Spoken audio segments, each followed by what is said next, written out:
आकाशवाणी गोरखपुर से भोजपुरी समाचार।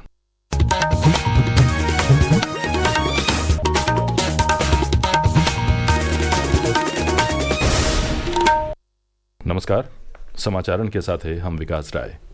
मुख्यमंत्री योगी आदित्यनाथ आज लखनऊ में राजस्व विभाग का उच्च स्तरीय समीक्षा बैठकी कैलें।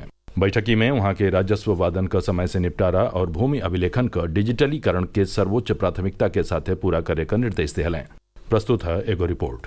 मुख्यमंत्री ने कहा कि जनहित में राजस्व मामलों का निस्तारण समय सीमा के भीतर ही कराया जाए। चकबंदी से जुड़े मामलों में तकनीकी और पारदर्शिता का सहारा लिया जाए। उन्होंने अविवादित वरासत मामलों का 15 दिन में अनिवार्य तौर पर निस्तारण करने का निर्देश दिया। मुख्यमंत्री ने इस बात पर जोर दिया कि 3.5 लाख आपदा पीड़ितों को डीबीटी से मदद दी जाए। साथ ही कृषक दुर्घटना के सभी मामले 10 दिन में निपटाए जाएं। उन्होंने नामांतरण वाद की प्रक्रिया को पूर्णतः ऑटोमेट करने का निर्देश दिया। मुख्यमंत्री ने यह भी कहा कि प्राधिकरणों के लैंड यूज डेटा खतौनी पर प्रदर्शित किया जाए। समाचार कक्ष से मैं वेद प्रकाश पाठक।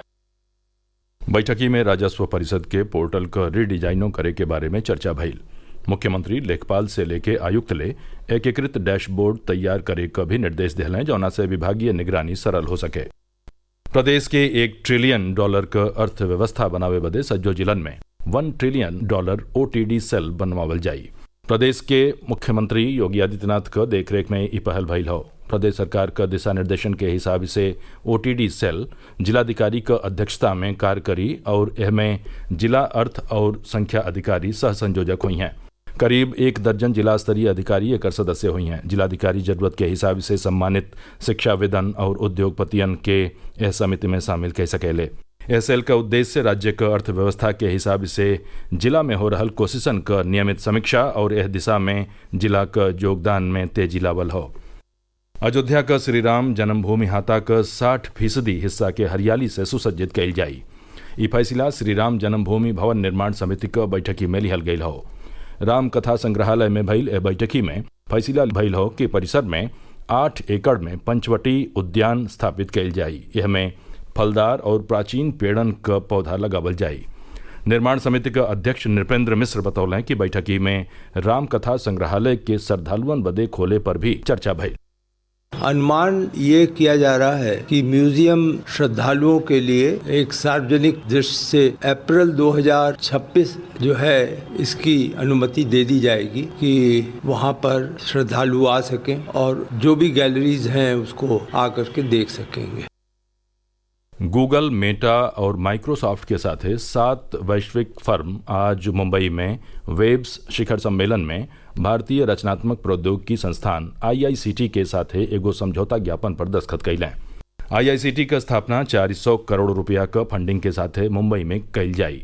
इस मौका पर सूचना और प्रसारण मंत्री अश्विनी वैष्णव कहलें कि आवे वाले दिनन में IICT, IIT और IIM के समान मान्यता प्राप्त करी। यही क्रम में वेब्स में आज कम्युनिटी रेडियो सम्मेलन का उद्घाटन सत्र के संबोधित करत सूचना और प्रसारण राज्य मंत्री डॉक्टर L मुरुगन कहलें कि सज्जो कम्युनिटी रेडियो कौनो न कौनो उद्देश्य बदे कार्य कर रहल हवें और हमन का परंपरा के बढ़ावा दे रहल हवें। सूचना और प्रसारण सचिव संजय जाजुओ इस मौका पर मौजूद रहें। समग्र क्षेत्रीय केंद्र CRC गोरखपुर की ओर से कुशीनगर जिला में पड़रौना के रविंद्र नगर का मूक बधिर इंटरमीडिएट कॉलेज में दिव्यांग चिन्हीकरण शिविर का 6 मई के आयोजन हुई। ये जानकारी जिला दिव्यांग जन सशक्तिकरण अधिकारी अभय पांडे दिहलें। वहां के बतौली कि जिला का चिन्हित दिव्यांग लोगिन के निःशुल्क मोटराइज्ड ट्राईसाइकिल बांटल जाई। 5 से 18 बरिस का उम्र के लइकन खातिर प्रधानमंत्री राष्ट्रीय बाल पुरस्कार 2025 बदे नामांकन यह बरिस 31 जुलाई ले करावल जा सकेला। प्रधानमंत्री राष्ट्रीय बाल पुरस्कार राष्ट्रीय स्तर का प्रतिष्ठित पुरस्कार हो जवन लइकन का असाधारण उपलब्धियन के मान्यता देवे बदे भारत का राष्ट्रपति की ओर से हर साल दिहल जाला। मौसम विज्ञान विभाग पूर्वी उत्तर प्रदेश में आवे वाला 7 मई ले जबकि पश्चिमी उत्तर प्रदेश में 8 मई ले कुछ जगह पर बरखा का आगम जतौले हो। विभागीय पूर्वानुमान के हिसाब से आज से 5 मई ले बरखा के साथ साथ तेज सतही बयारो चलने का अनिसा हो। प्रदेश का पूर्वी और पश्चिमी इलाकन में 6 मई ले वज्रपात और तेज बैरियो चलने का धिरवनिया दिहल गई हो। यह इलाकन में 7 मई के भी वज्रपात के लेके मौसम विज्ञान विभाग चेतावनी दिले हो। समाचार पूरा भइल। नमस्कार।